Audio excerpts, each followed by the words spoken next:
जय श्रीकृष्ण जय बजरंगबली अर्जुन विषाद योग प्रथम अध्याय श्लोक 12 तस्य संजनयन् हर्षं कुरुबुद्धः पितामहः सिंहनादं विनोदेच्चैः शंखं दद्मौ प्रतापवान्।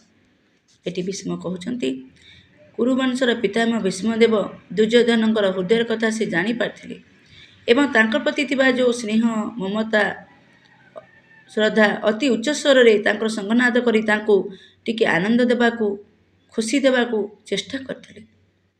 भीष्मदेव एक सिंह सदृश प्रतिभावान थिले, तेणु तांकर शंखनाद सिंहगर्जन सदृश होइथिला।